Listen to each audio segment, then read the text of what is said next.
Ang sipag talaga ni Damonyor.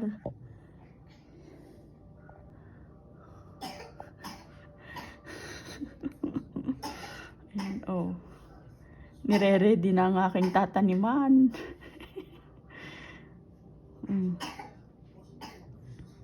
Nilalagay niya kasi yung mga dahon para daw ready na for next year, para healthy yung aming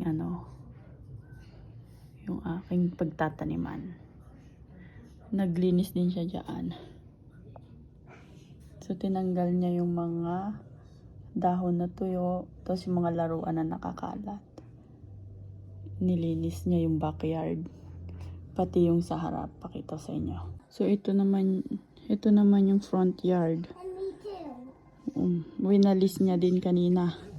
Tinanggal niya yung mga yung mga natuyong dahon. So yan. So diba, linis na. Sa amin lang yung malinis. Kasi sa iba maraming mga dahon. Yan o.